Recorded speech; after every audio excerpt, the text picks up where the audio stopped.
दुष्ट कुमार। प्राचीन काल में वाराणसी में राजा ब्रह्मदत्त राज्य करता था। उसके पुत्र का नाम दुष्ट कुमार था। दुष्ट कुमार स्वभाव से बहुत कठोर और सर्प के समान भयंकर था। बिना गाली गलौज और बिना मारे पीटे वह किसी से बात तक नहीं करता था। अपने दुष्ट स्वभाव के कारण वह लोगों को बहुत अप्रिय था। आँख की किरकिरी के समान वह सबको खटकता और खाने के लिए मुँह बाए पिशाच के समान भयानक मालूम होता था। एक दिन की बात है, दुष्ट कुमार अपने नौकरों चाकरों के साथ नदी के किनारे खेलने गया। इतने में बड़े जोर से बादल घिर आए और सब जगह अंधेरा छा गया। दुष्ट कुमार ने नौकरों से कहा, सेवकों, चलो मुझे नदी के बीच ले चलकर नहलाओ। नौकरों ने सोचा, क्यों न हम इस पापी को यहीं समाप्त कर दें, राजा हमारा क्या बिगाड़ लेगा। इस प्रकार आपस में सलाह कर उन्होंने उस मनुष्य को नदी की बीच धार में डुबो दिया।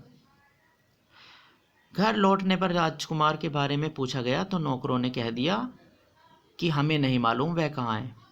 यह समाचार राजा के पास पहुंचा। उसने मंत्रियों से पूछा। मंत्रियों ने कहा, महाराज, हमने समझा कुमार नदी में नहाकर घर आ गए होंगे। राजा ने कुमार की खोज में चारों ओर आदमी दौड़ाए, किंतु कहीं पता ही नहीं चला। उस दिन बहुत जोर की वर्षा हुई। दुष्ट कुमार के हाथ में नदी में बहता हुआ एक लक्कड़ पड़ गया। उस पर बैठा रोता चिल्लाता वह नदी में बहने लगा। वाराणसी का एक धन्ना सेठ उसी दिन उसी नदी किनारे हजारों सोने के सिक्के गाड़ कर मरा था और धन के लोभ से अब सर्प बनकर वहां पैदा हुआ था।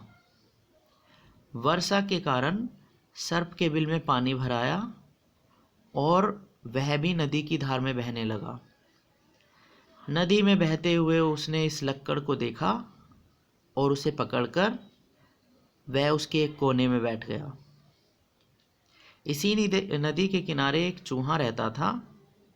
यह चूहा भी पूर्व जन्म में वाराणसी का एक बड़ा सेठ था। उसने नदी के किनारे कई घड़े धन गाड़ कर रखा था और उसके लोभ से अब चूहा बनकर पैदा हुआ था। वर्षा के कारण चूहे के बिल में पानी भर गया और वह भी नदी में बहने लगा। यह चूहा भी उस बहते हुए लक्कड़ के किनारे जा बैठा। नदी के किनारे सेमल का वृक्ष था। उस पर तोते का एक शावक रहता था। बाढ़ में सेमल की जड़ें उखड़ गई और वृक्ष गिर पड़ा। तोते का शावक वृक्ष से उड़कर न जा सका। वह भी नदी में बहने लगा। वह भी बहते हुए लक्कड़ के ऊपर जा बैठा।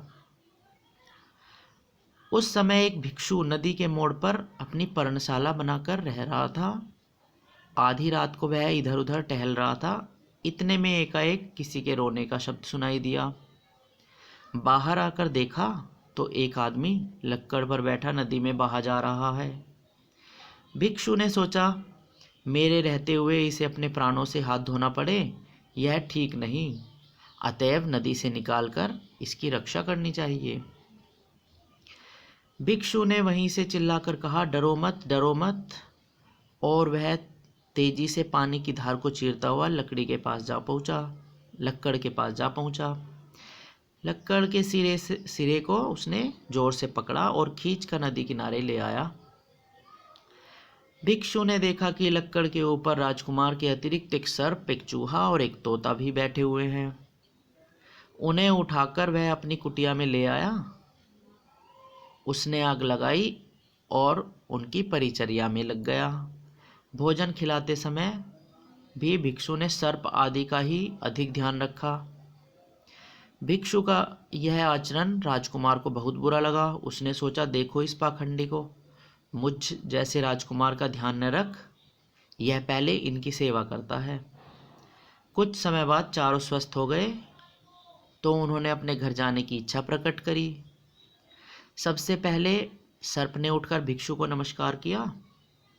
भंते, आपने मेरा महान उपकार किया है, मैं आपका बहुत कृतज्ञ हूँ। आप मुझे दरिद्र न समझें। नदी के किनारे मेरा बड़ा खजाना गड़ा हुआ है।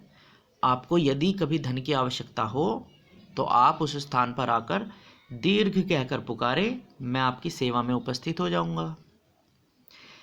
इसके बाद चूहे ने उठकर कहा, भंते, आप नदी के किनारे उंदूर कहकर आवाज लगाएं, मैं शीघ्र ही आपकी सेवा में उपस्थित होऊंगा।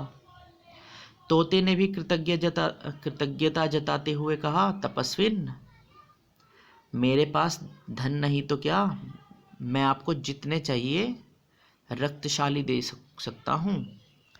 कृपया आप मेरे घोंसले के पास जाकर सुआ कहकर मुझे आवाज़ दें, मैं शीघ्र ही अपनी बिरादरी के लोगों से कहकर गाड़ियों धान मंगवाकर आपको दे सकूंगा। तत्पश्चात राजकुमार की बारी आई।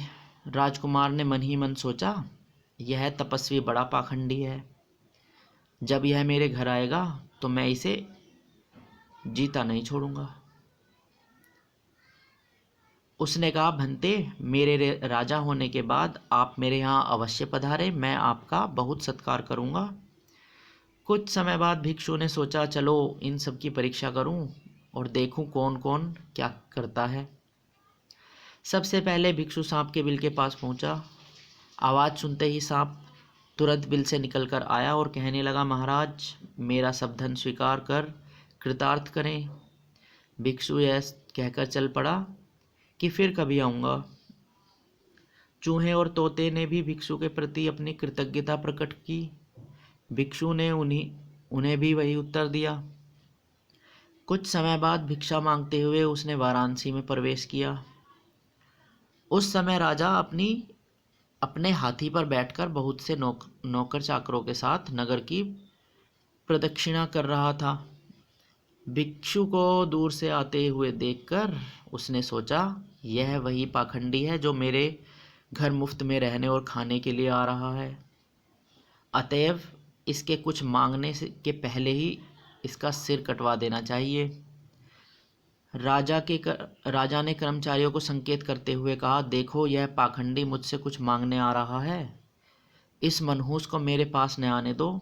इसे पकड़कर इसके हाथ बांध लो और चौराहों पर पीटते हुए नगर के बाहर निकाल दो। इसके बाद सिर काटकर धड़ को सूली पर लटका दो। राजा की आज्ञा पाते ही कर्मचारियों ने भिक्षु को पकड़ लिया और मारने के लिए ले चले। भिक्षु सोचता हुआ जा रहा था, कुछ लोग ऐसे होते हैं जिनकी पानी से रक्षा करने की अपेक्षा लकड़ी के गट्ठर की रक्षा करना ही अच्छा है।